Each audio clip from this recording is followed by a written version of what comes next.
You know, if Marvel hadn't beaten a whole lot of skepticism into me over the last few years, I might actually be excited about Daredevil Born Again. But anyone holding on to hope that this could be the project that somehow saves the MCU, don't get ahead of yourselves. It won't. Let's talk about it. I waited a few days to watch the Born Again trailer because I was waist deep in the last Agatha video and I wanted to get that in my rear view before shifting gears. But also because I deeply love the Netflix Daredevil series, the thought of Marvel messing with it just filled me with dread, and there was a part of me that just didn't want to go there. But I've seen the trailer now, and I gotta say, I loved it. This isn't a normal trailer reaction because I kind of missed the window on that, plus the copyright bots are really cracking down on those anyway. But I do want to talk about it, not just because this show is a continuation of one of the best projects Marvel Studios has ever produced in my opinion. It's also a signpost pointing to where Marvel could be going in the future. Marvel is currently in a bit of a state of flux, with Kevin Feige having had a bit of an epiphany about the current state of the product. What exactly caused this, we don't know. It may have been a combination of things. The shakeups at Disney, the less than stellar reactions to Phase 4, though if we're being honest, a lot of it probably had to do with the box office catastrophe that was the Marvels. Either way, at some point Feige decided that their current way of doing things wasn't cutting it, no shit Sherlock, and he's been making some changes. Unfortunately, these things tend to happen very slowly, so it will take a while to see the full results. And in the meantime, we'll need to continue putting up with a bunch of things that were already done or too far along in development to course correct before this happened. Stuff like Agatha All Along, for example, though there was a pretty noticeable gear shift about halfway through that show, wasn't enough to save it, but it was worth pointing out. Now, as luck would have it, the first Marvel project to really represent that potential course correction will be Daredevil Born Again, a show that, had this not happened when it did, would have been much different. For a while, the series was going to be shepherded by a couple of nobodies who'd never made anything good. Reportedly, it would have been some standard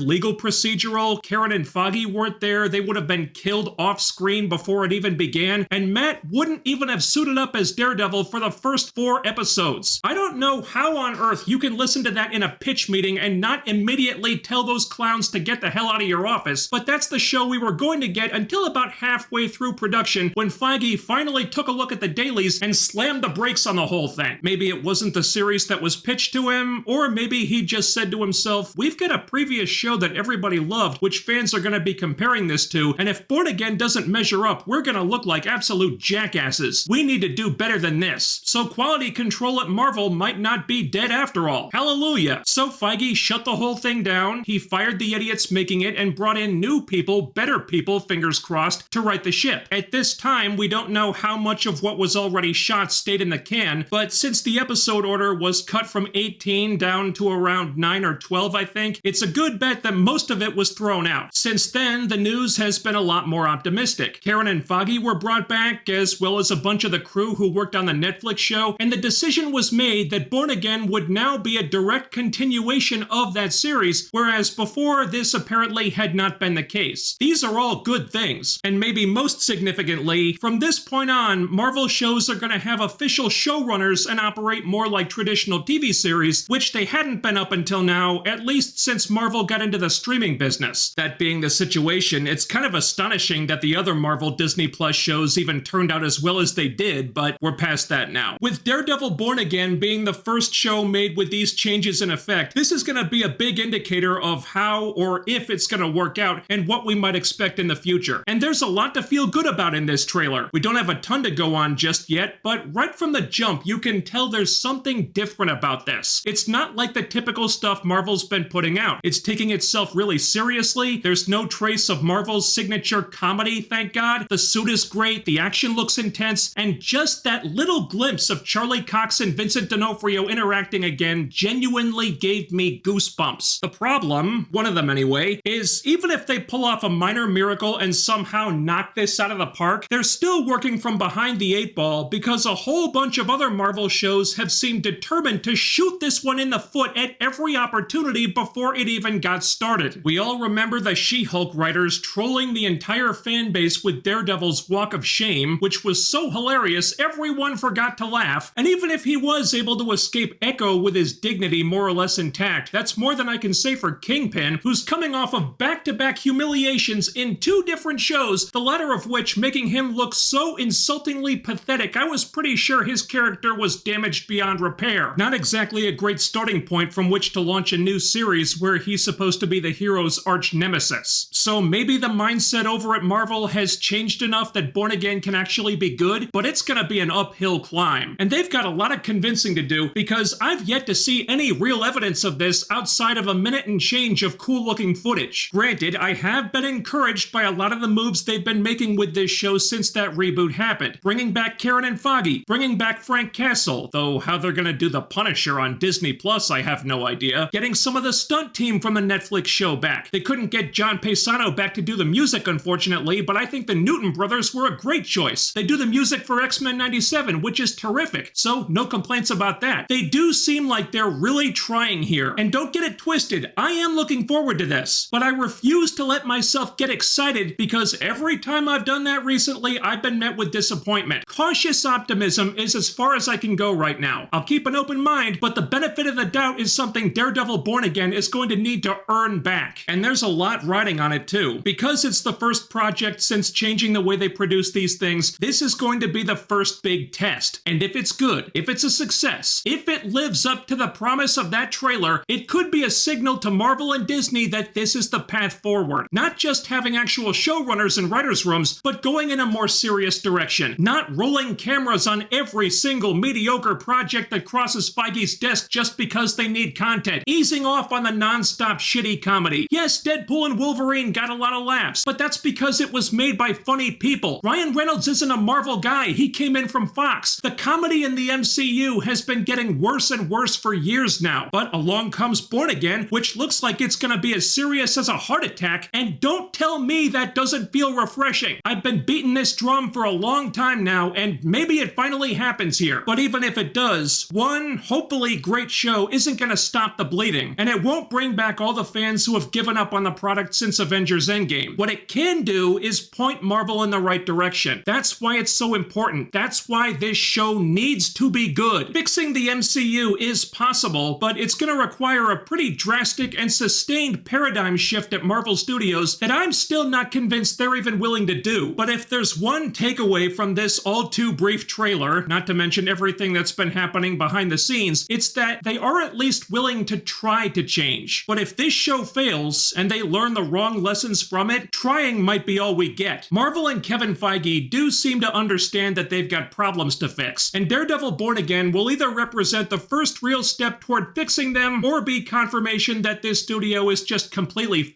because if they can't nail this after the absolute layup they had with Netflix Daredevil, then they truly don't know their asses from their elbows anymore. Right now, I'm leaning toward it being that first step, but then again, it looks like they're actually going to be releasing that Ironheart show that they've been sitting on for like 2 years now, so let's not give them too much credit. Anyway, thanks for listening to me vent about this. I expect it won't be the last time I'll have to do that with Born Again. While you're here, ding that bell icon and follow my social media so you can always be notified when I upload new stuff. The link is down there. BT dubs, the notifications are pretty shoddy these days, so following my Twitter is really the best way to make sure you never miss a video. Don't forget to do all the other YouTube things. Hit that like button, leave a comment, share the video, subscribe if you haven't already, make sure you're still subscribed, and I'll be back with more real soon. Take care, stay tuned, I'll see you next time.